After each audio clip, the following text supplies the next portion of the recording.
Hey Dadpreneurs, imposter syndrome. Do you have it? Do you struggle with it? Are you aware that A-list Hollywood celebrities, actors and actresses both suffer for it? In this video, we're going to dive deep into imposter syndrome and how you can beat it. Hey folks, my name is Adam Dukes and I help dads build a wildly profitable online business so that they can enjoy more dad time. So this video is going to be a little bit different. We're going to talk about the mindset. And I often say business is 90% mindset, 10% strategy, tactic, or luck.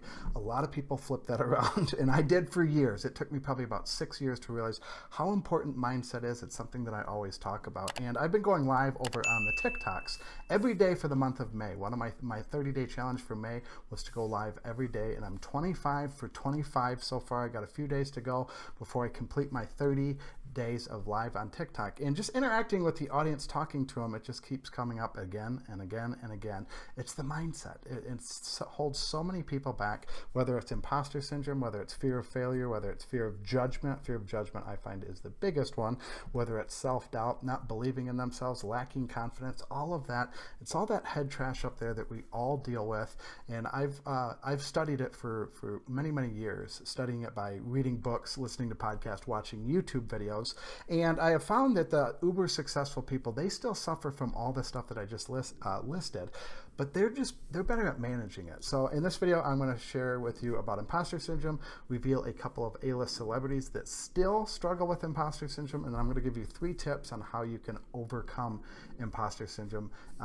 It's allowed me to overcome it. I still deal with it. It's allowed me to manage it, like I said. So what is imposter syndrome? So per the Google machine, it is the idea that you've only succeeded due to luck and not because of your talent or qualifications. I have wonderful news for you. My favorite Michael Jackson song. You're not alone in feeling like this, if feeling like you're a fraud, or feeling like they're going to find out, fear that they're going to find out that you're not good enough. That's all very common. So here's Ryan Reynolds, one of my favorite actors. I still feel he was snubbed in Van Wilder in 2001. I think they gave it to my other favorite, Denzel Washington, in Training Day. That's a rabbit hole we're not going to go down. So Ryan Reynolds says, I went to a lot of events this year because of Deadpool. So you get into the tux and try and look like a grown-up, Reynolds told Men's Health. But to be honest, I still feel like a freckle-faced kid faking it until I make it. I don't know how many millions. He's probably close to the $500 million what he's worth, and he still feels like that freckle-faced kid faking it until he makes it. So that's one example. Another one is Meryl Streep. She says, you think, why would anyone want to see me again in a movie, and I don't know how to act anyway, so why am I doing this? She said this in 2002 in an interview. This lady is an Oscar award-winning actress, and she still feels that way, which is absolutely mind-blowing. She's one of the most successful actresses in Hollywood history, and she still feels like, why would anyone want to see me again in a movie? And then the last one is Mr. Tom Hanks. He says, no matter what we've done, there comes a point where you think, how did I get here? When are they going to discover that I am, in fact, a fraud and take everything away from me? Kind of fascinating to think about that Tom Hanks has that struggle as well.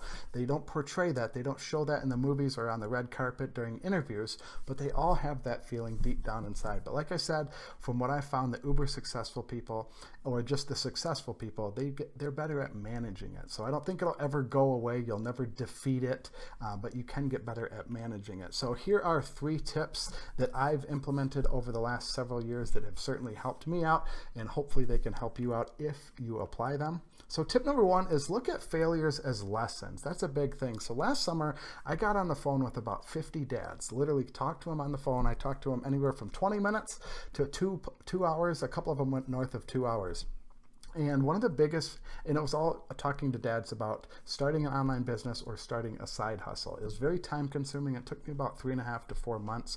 However, it was insanely valuable. But one of the biggest things that most of them said was their fear of failure. They didn't want to lose time and they didn't want to lose money. And I think just about all of them is, you're going to fail. That's just part of it. You're going to fail. You can maybe avoid some of the failures, but you're going to fail. I fail on a daily basis. So this is like take number 17 on this YouTube video, for example. But look at failure as lessons. And I made that shift probably in 2015, 2016. It was a podcast or a series of podcasts that I was listening to, whether it was Andy Frisella, Ed Milet, Gary Vaynerchuk, and they got me to start looking at failures as lessons. I think it was more Ed Milet that kind of got that into my brain. But that's how you have to look at failure. You're going to fail.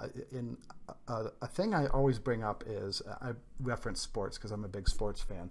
Cooperstown is the Hall of Fame for baseball. If you hit about 300, a little bit over 300, you're pretty much a guaranteed spot for the Hall of Fame, meaning you're the best of the best. Hitting 300 is hitting 30%.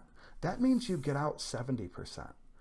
So you get out twice as many times as you actually get a hit, and you're almost guaranteed to be the best of the best and get elected into Cooperstown. So that's another way to look at it, is think of that Cooperstown reference. Kobe Bryant, I don't know the stat off the top of my head, but I'm pretty sure he missed more shots than he made. I think his overall field goal percentage was about 45 or 46%, meaning he missed 55 or 54% of his shots.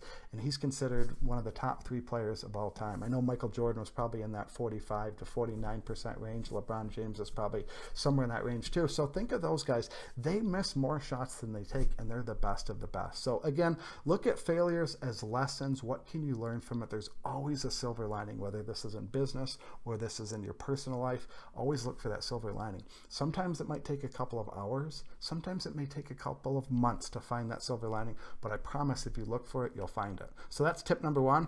Tip number 2 is a quote that I heard from Sean D'Souza last summer. I've shared it with so many damn people, and I see them share it as well. And it's, be a 3rd grader teaching a 2nd grader, meaning you just have to be one step ahead of the person you're teaching.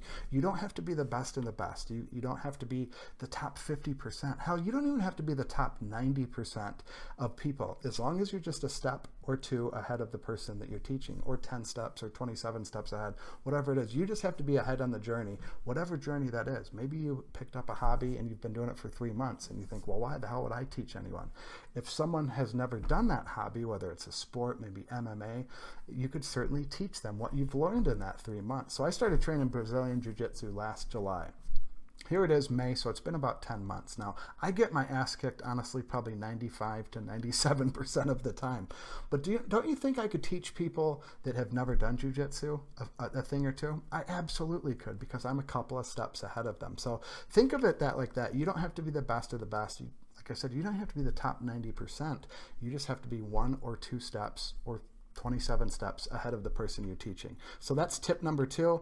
And then tip number 3 is something that I came up with a couple of years ago. It's just looking at shifting your perspective. So I run Facebook advertising. I've been running Facebook advertising since 2012. So it's been about almost 9 years. And I beat myself up thinking I'm not that good at Facebook advertising, but I've been doing it for 9 years. So I get to thinking there's 7.6 billion people in the world. I just looked it up. So 1% of 7.6 billion is 76 million people. So I think, am I top 1% in Facebook advertising? Am I better? Am I in that top 76 million of the entire world? Yeah, I probably am. I mean, out of 76 million people, I don't think there's 76 million people that have run advertising on Facebook. I don't even know if there's 7 million who've run it. So I look at it like that. So it's like, okay, I am top 1% in the entire world for running Facebook advertising. So that's kind of how I look at it, because I always have a problem with comparing myself with other Facebook advertisers. So when I'm comparing myself to my peers or people in the industry, no, I'm not in the top 1%, but am I in top 1% overall if I was going to manage Facebook advertising for a small business or for some client? Yes, I'm probably more likely better than them, especially if they've never done it before, since I've done it for 9 years. So this applies to anything, and it doesn't have to be you've done it for 9 years. I'm just trying to give you an example and kind of shift your mindset. With 7.6 billion people, that's 1% of that is 76 million. So are you in the 76 million, the top 1% of whatever it is you do? Maybe it's you play guitar, maybe it's your gardening, maybe it's how to jump higher, maybe it's how to land online dates, maybe you're a Fortnite player. Do you think you're the top 76 million Fortnite player? If so, you're the top 1% in the world at Fortnite. So think of it like that. Again, it's kind of a perspective shifter, and it's really, really powerful. I've shared it with a few people, and they're like, oh my God, they just get this instant confidence boost, like, oh my God, I am top 1%. And if you're not in the top 76 million, move that decimal point one more. It's top 760 million. and then you're in the top 10% of whatever it is you do. So hopefully those 3 tips help. Like I said, the perspective shifting one is a powerful one. Be a 3rd grader teaching a 2nd grader, and then look at failures as lessons. All 3 of those things have helped me tremendously over the last several years. And if you got tips on imposter syndrome, I'm always looking to improve my mindset, my skills. Drop them down below. Let me know what has helped you with imposter syndrome, and out of these top 3, which one is your favorite? If you like these videos, make sure you hit subscribe down below and click that little bell notification, because I release 2 videos each and every week for your viewing pleasure. As always, thank you so much for watching. I truly do appreciate it.